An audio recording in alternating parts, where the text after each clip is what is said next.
On the 1st of October 1949, Mao Zedong climbed the rostrum above Tiananmen and declared the founding of the People's Republic of China. The standard account of that afternoon is well rehearsed.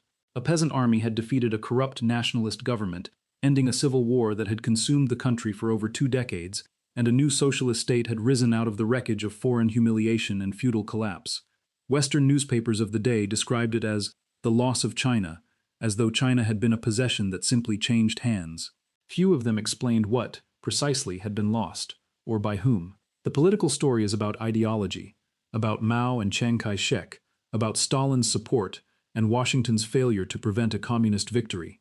The financial record tells a narrower story, and a more exact one. It shows that what actually ended on the Bund that autumn was a century-old system of foreign-administered revenue, currency, and commercial privilege. One Britain had spent 100 years assembling inside a country it never once formally ruled. The government in Peking was simply the part of it people could see. The question this record raises is not who won the Chinese Civil War, it is what machinery Britain had built to draw wealth out of China without ever putting a flag over it, who owned that machinery, and what happened to the men and institutions who had spent a century assuming it would last forever. If you're enjoying this story so far, don't forget to hit the like button and subscribe. Drop a comment telling me where in the world you're watching from. I love hearing from you. That machinery did not appear in 1949. It was built treaty by treaty, port by port, starting more than a century earlier, in the smoke of a war fought over a drug. To understand what collapsed on the Bund, the record has to go back to 1839, to a British trading house working out of Canton, and to a business model built on selling opium to a country that had outlawed it. Before the war, there was an imbalance, and it was Britain that suffered from it. British buyers wanted Chinese tea in volumes that grew every year, and the Qing court, confident it needed almost nothing the West produced, would accept payment in one thing only: silver. For decades, that arrangement drained bullion out of London toward Canton at a rate the East India Company found increasingly difficult to sustain. Opium, grown under monopoly in Bengal and shipped to the Chinese coast through private houses like Jardines, solved the imbalance from the British side. It sold for silver, illegally, in a market the Qing government had banned since 1729, and by the 1830s, the flow of bullion had reversed entirely, running out of China rather than into it. The trade funded almost everything else Britain wanted to buy in China. It was central to the entire British commercial presence there. William Jardine and James Matheson founded their trading firm in 1832, and within a few years, it had become the largest of the private British houses, moving that Bengal opium into southern China. When the Imperial Commissioner Lin Zexu confiscated and destroyed the firm's opium stocks at Canton in 1839, Jardine sailed to London and lobbied Parliament directly for a military response, arguing the case in person to the Foreign Secretary Lord Palmerston. The vote authorizing funds for the resulting war passed the House of Commons by a margin of only 9 votes, 271 to 262, a fact that later British critics of the war, including a young William Gladstone, who called it unjust and iniquitous on the floor of the House, never let Palmerston forget. The First Opium War followed within months, and Britain's naval superiority ended it in under 3 years. The settlement, the Treaty of Nanking, signed in 1842, functioned as a commercial charter more than a peace agreement between equals. It ceded Hong Kong to the British Crown outright, opened 5 ports to British trade and residents, fixed an indemnity payment from China to Britain, and established the principle that British subjects operating on Chinese soil would answer to British law, not Chinese law. A supplementary agreement signed the following year added a most favored nation clause, meaning that any concession China granted to any other foreign power would automatically extend to Britain as well, so that the treaty system, once opened, could only widen. Extraterritoriality, the clause placing British subjects outside Chinese legal jurisdiction, would become the load-bearing wall of everything built afterward. A second war followed in 1856, fought jointly with France after a Chinese boarding party seized a Hong Kong-registered vessel called the Arrow. The resulting Treaty of Tiananmen in 1858 and the Convention of Peking in 1860 opened 10 more ports, legalized the opium trade outright rather than merely tolerating it, permitted foreign legations to reside in Peking itself, and ceded the Kowloon Peninsula to Britain to enlarge the Hong Kong colony. Between the two wars, the number of Chinese ports under some form of foreign administrative privilege went from 5 to more than 30 within a single generation. Over the following decades, that wall was extended, port by port, until dozens of Chinese cities held what were called treaty ports and concessions, foreign-administered enclaves inside sovereign Chinese territory. Shanghai's arrangement went further than most. Its international settlement, formed in the 1840s and expanded through subsequent decades, had its own municipal council, its own police force, its own courts, and its own tax base, all functioning independently of the Chinese government whose city surrounded it.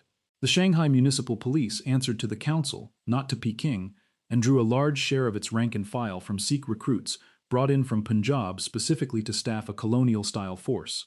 Disputes involving Chinese residents inside the settlement went to the mixed court, a tribunal that paired a Chinese magistrate with a foreign assessor whose consent was, in practice, required for any judgment to stand. A British subject could commit an offense on Nanking Road and never face a Chinese judge at all. The council that governed the settlement was elected by ratepayers, and the franchise was set at a property threshold high enough that for most of the settlement's history, a population well over 90% Chinese returned to council with no Chinese members whatsoever, an arrangement that held until 1928, when the council finally admitted 3 Chinese representatives under sustained diplomatic and popular pressure, out of a body of 14. Trade needed financing, and financing needed an institution that could move money between Hong Kong, Shanghai, London, and Calcutta without depending on any single government's currency. That institution arrived in 1865, when a group of merchants led by the Scottish businessman Thomas Sutherland founded the Hong Kong and Shanghai Banking Corporation, headquartered simultaneously in both cities from its first year. Unlike most banks of the period, it held note-issuing privileges, meaning its own paper currency circulated as de facto legal tender across the treaty ports, backed by silver reserves it controlled. Within 2 decades, it had become the dominant foreign bank in China, financing the opium trade in its early years, then the silk trade, the tea trade, and eventually the loans that kept the Qing government solvent. Under managers such as Charles Addis, who ran the bank's China operations through the collapse of the Qing dynasty in 1911 and the decade of instability that followed, the bank moved from financing private trade to financing the state itself. In 1913, it led the so-called reorganization loan to the new Republican government under Yuan Shikai, a syndicated loan of £25 million arranged through a consortium of British, French, German, Russian, and Japanese banks, with the bank's Shanghai and Hong Kong offices doing much of the underlying work. The loan's security, as with most of the major foreign loans to China in this period, was the customs revenue collected at the treaty ports. A bank founded by traders to serve traders had become, within a generation, one of the principal creditors of the Chinese state itself, and the government in Peking now depended for its own solvency on an institution it had no seat on the board of and no vote in the running of. The clearest expression of how deep this arrangement ran was the Chinese Maritime Customs Service. Established in the 1850s to collect duties at the treaty ports, it was staffed almost entirely by foreign officials and run for nearly 50 years by a single British administrator, Robert Hart, who held the title of Inspector General from 1863 until his death in 1911. Hart was, on paper, a Chinese civil servant, and he was scrupulous about protecting the service's revenue integrity. But the service he built collected duties on behalf of a government that increasingly could not touch that revenue directly, because it had been pledged, port by port, to service foreign debts. When the Boxer Uprising was put down in 1900, the Boxer Protocol imposed on China the following year fixed an indemnity of roughly 450 million taels of silver, payable to 8 foreign powers over 39 years, with interest. Britain's share was the largest single portion. The Chinese Maritime Customs Service, still under foreign leadership, was made the collection mechanism. For the better part of 4 decades, a substantial share of the tax revenue collected inside sovereign Chinese territory was pledged first to foreign creditors and administered by a foreign-run bureaucracy before the Chinese treasury ever saw what remained. Britain later remitted a portion of its own indemnity share, beginning in the 1920s, channeling the returned funds into railway construction and a program of scholarships administered through a British-controlled trust, a gesture presented in London as generosity and recorded in Chinese nationalist writing of the period as an admission that the original sum had been extracted rather than owed. The system did not remain static for the whole of that period, and the record of its slow erosion before 1949 matters as much as the record of its construction. Robert Hart died in 1911, still in office. His successor, Francis Aglin, held the Inspector General's post through the warlord era that followed the Qing collapse, using the service's control over customs revenue as a lever to keep competing Chinese factions from seizing it outright, a role that made him, for a period, arguably more powerful over Chinese state finance than any single Chinese official. That power ended in 1927, when the nationalist government consolidating control under Chiang Kai-shek dismissed Aglin for refusing to divert customs funds toward the nationalist military campaign and installed a more compliant successor. 2 years later, in 1929, China formally recovered tariff autonomy, the right to set its own import duties without foreign treaty constraint, ending nearly 90 years in which Chinese tariff rates had been fixed by agreement with the same powers that benefited from keeping them low.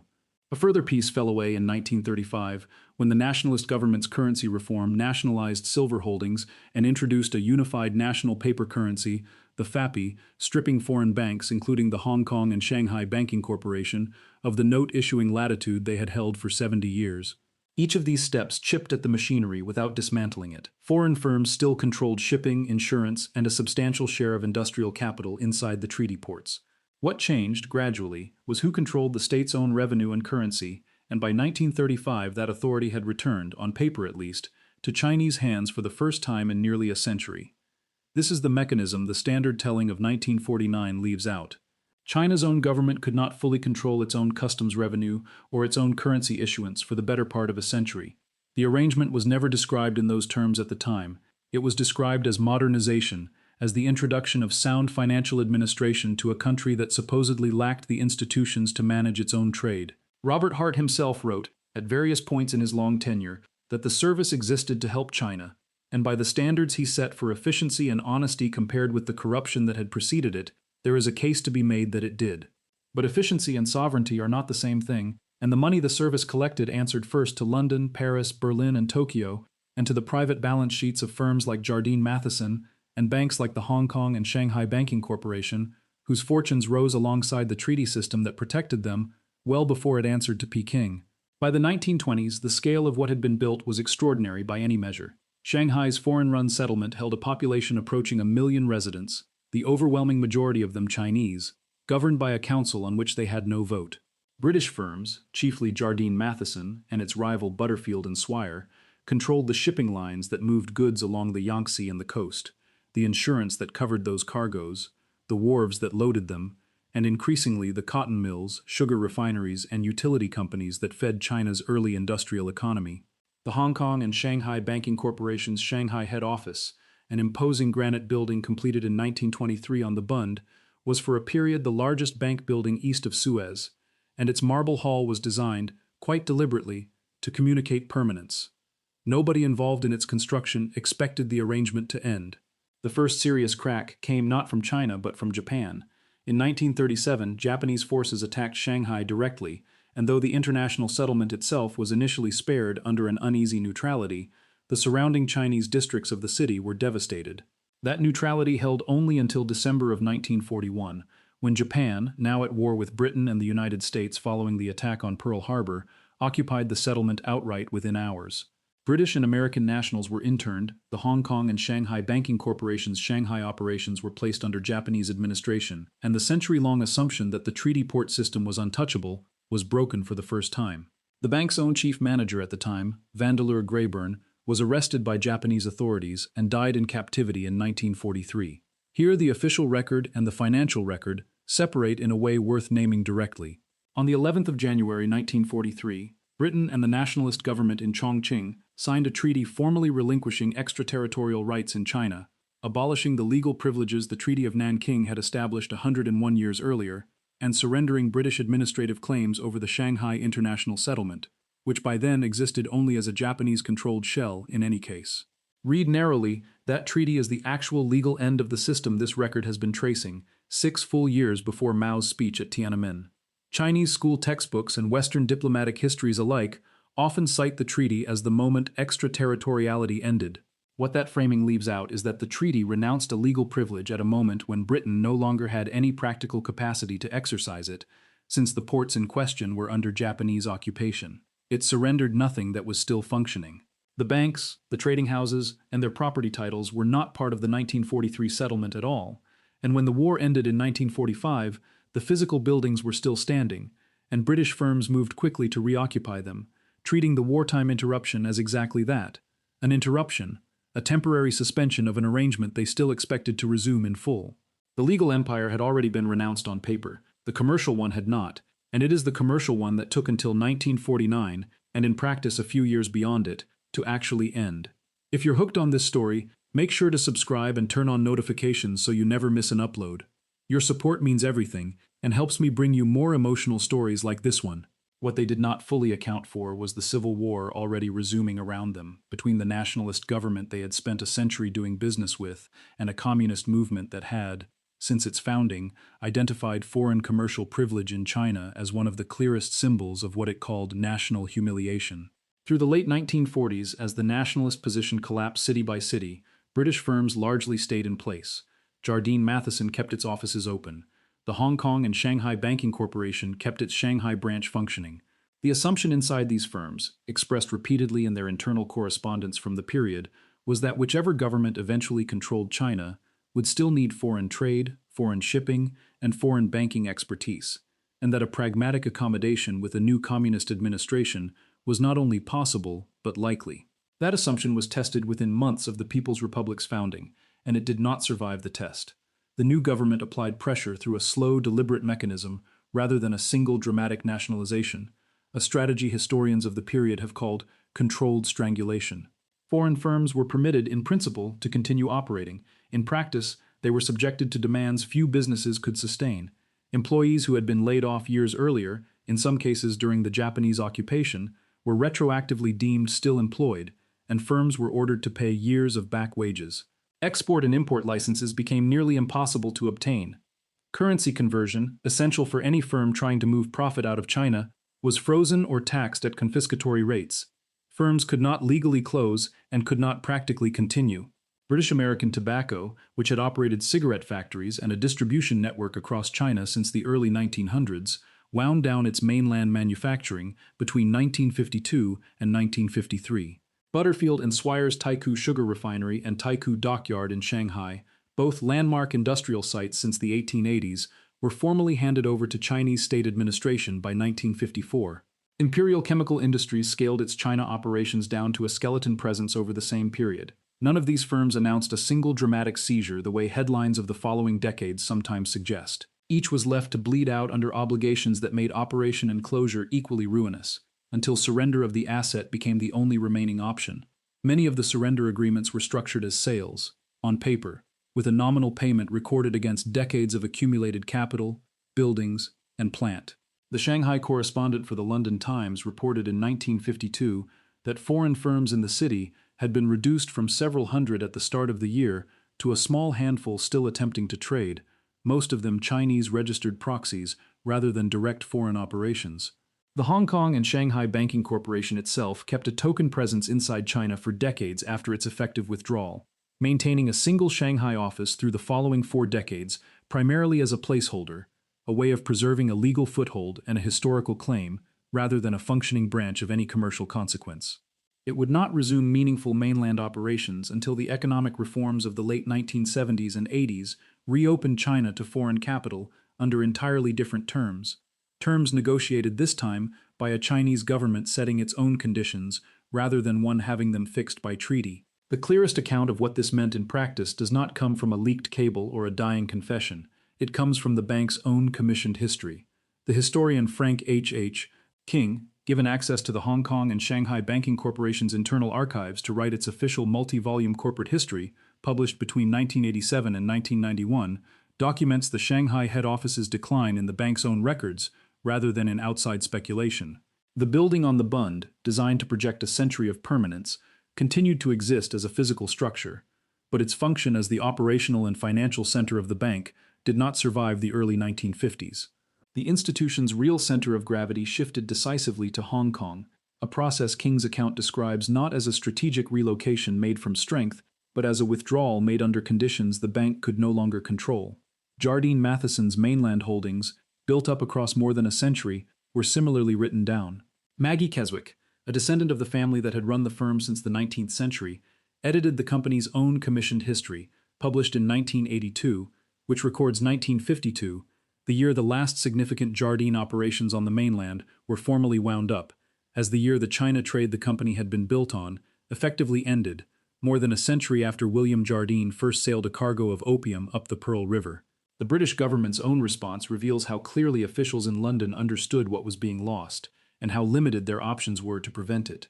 On the 6th of January 1950, Britain became the first major Western power to formally recognize the People's Republic of China, a decision made not out of ideological sympathy, but out of a calculated hope that early recognition might preserve at least some portion of British commercial position on the mainland, and, more urgently, might reduce the risk that Beijing would move militarily against Hong Kong.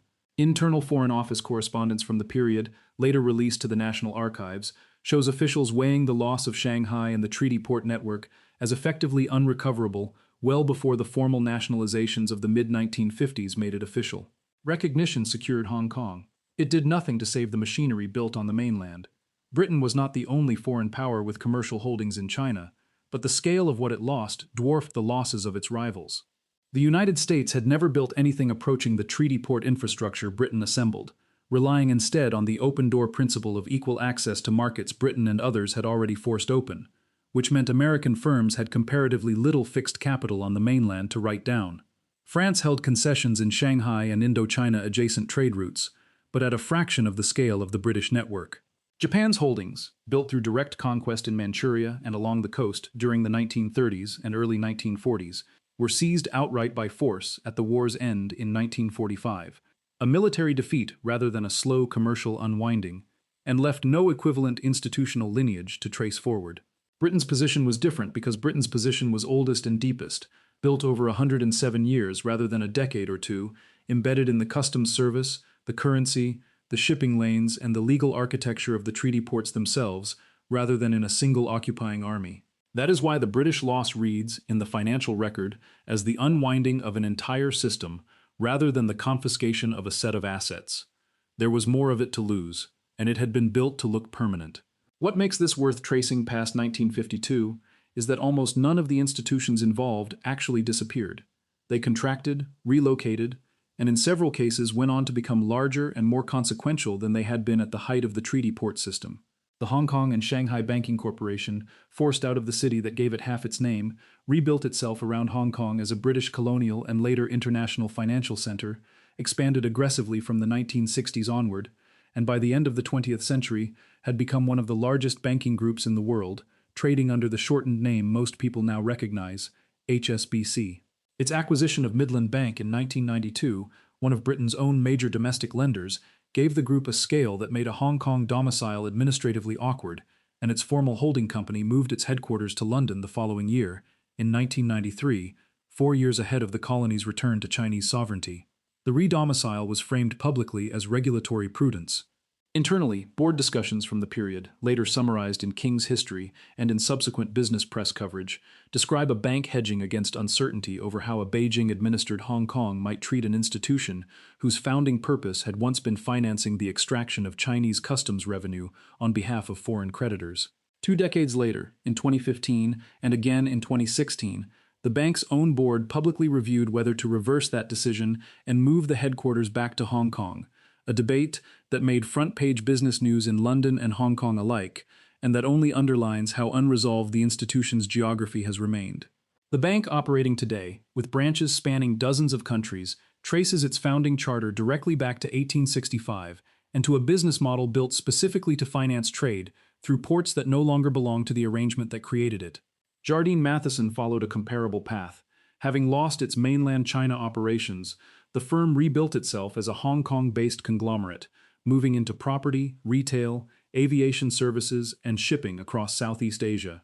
In 1984, with the negotiations over Hong Kong's eventual return to China already underway, the group restructured its holding company into a Bermuda-incorporated entity, a step widely read at the time, including in contemporary reporting by the Far Eastern Economic Review, as a hedge against a repeat of 1949. A decade later, in 1994, the company moved its primary stock listing away from London to Singapore, a second geographic retreat that mirrored the first. The Keswick family retained board control into the 21st century, meaning that the same family lineage that inherited William Jardine's opium trading house in the 1840s still holds substantial influence over its corporate successor nearly 2 centuries later. The company that helped start a war to force open Chinese ports in 1839 is, in a direct and traceable institutional line, still in business today. Hong Kong itself is the clearest evidence of where the machinery actually went, rather than where it disappeared. The colony absorbed, in the space of a few years around 1949, a wave of capital, personnel, and corporate infrastructure fleeing the mainland, from banking expertise to shipping fleets to entire industries transplanted whole. Shanghai's textile magnates were the most concrete example. Chen Dinhua, who had built cotton spinning mills in Shanghai before 1949, moved his machinery, his capital, and much of his skilled workforce south to Hong Kong in the same years the Bund's banks were being wound down, and went on to found Nanfeng Textiles, one of the companies that turned the colony into a manufacturing center within a decade.